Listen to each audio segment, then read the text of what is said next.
Hello doctors, in this video we will be covering the topic SARS-CoV-2, commonly known as COVID-19 or coronavirus.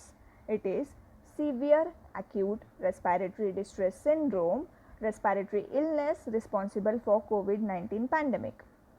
SARS-CoV-2 is a positive sense single-stranded RNA virus. Now first let's see what does this positive sense means. It means that RNA has two sense of polarity. One is positive sense and other is negative sense. Positive sense, it helps RNA genome to translate protein directly into a host cell like in coronavirus.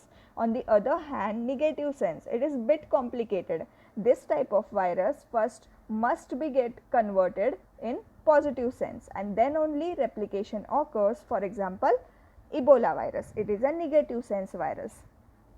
Now let's see detailed structure of COVID. First, it contains virus envelope like yellow color shown in the picture. It is an outer lipid barrier containing fat molecule which protects virus outside of a host cell and also anchor structure needed to infect a cell. Inside envelope, there is single-stranded RNA present, enabling production of protein needed for other element to form. Bound to RNA, there is nucleoproteins. The blue one from the picture helps to give virus a structure so that virus can easily get replicate, multiply in host cell. On outer surface of envelope, spike protein, envelope protein, membrane protein is present. Spike protein. This structure allows virus to enter in host cell and crack host cell to open for infection. Now this envelope protein and membrane protein, both this helps in assembly of all the structure needed to make a new virus. Lastly, studies says that there is heme agglutinin present. Heme agglutinin, which is responsible for binding virus to cell that is being infected. Now let's study pathophysiology of COVID. Here first what happens, spike protein binds with ACE2 receptor which is present in a cell, in this case alveolar cell. This ACE2 receptor provides entry of virus in a alveolar cell.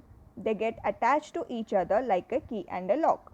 Once virus enter inside a cell, it is uncoated. It means it does not have anything or any structure on its outer surface. This uncoated virus, that is RNA genome, enters in cell cytoplasm. Inside a cell cytoplasm, protein is directly produced with the help of ribosome, because as we learned, it is positive sense virus and it gets translated protein in host cell directly. RNA strand read by ribosome makes all structure needed to create a virus.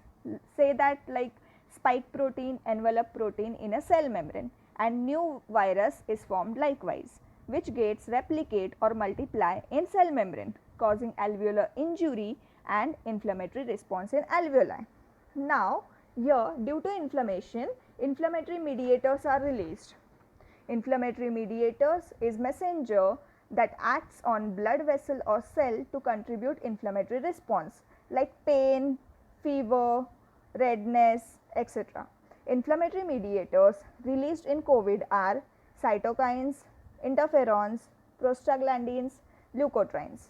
Cytokines also lead to secrete inflammatory mediators like TNF alpha, interleukin 1, 6, 8 and chemokines. Studies has shown increase in plasma concentration of these mediators in ICU patient than in non-ICU patient. These all mediators mediate the response to alveolar inflammation and is responsible for all the possible symptoms or clinical features. Let us see one by one all expected clinical features. Firstly, let's see why dry cough occurs in SARS-CoV-2. Here, inflammatory process of alveoli stimulate nerve ending responsible for initiating cough reflex. Thus, dry cough occurs in COVID. Talking about dyspnea, here It is due to increase in the level of inflammatory mediators like TNF alpha and interleukin 1, which causes increase in vascular permeability, which leads to leaking of fluid in interstitium, causing interstitial edema, and then in alveoli causing pulmonary edema, leading to dyspnea, hypoxemia due to alveolar damage. Talking about fever, TNF alpha, interleukin 1, interleukin 6 and prostaglandin is responsible. TNF alpha, interleukin 1, interleukin 6 due to abnormally increase in WBC count like of monocytes and neutrophils, and prostaglandin, which plays an important role in body temperature regulation. Increase in all these mediators is responsible for fever in COVID-19. Talking about leukotrienes.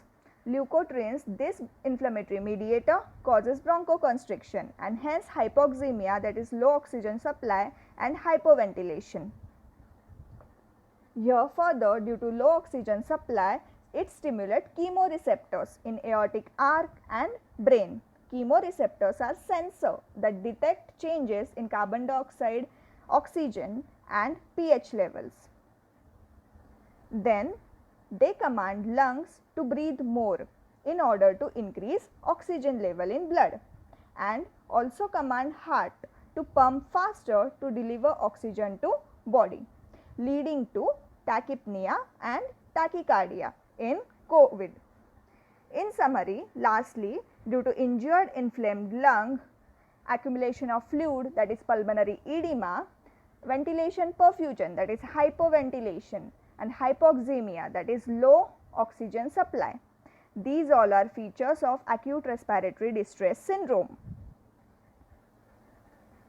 Now, in good immune response, alveolar macrophages can also detect virus and can engulf virus through phagocytosis. Here, specific T cells may recognize immune response, and B cells or plasma cells then produce antibodies against virus or spike proteins, and hence few patients are asymptomatic in COVID. This is all about pathophysiology. Hope you like this video. Thank you.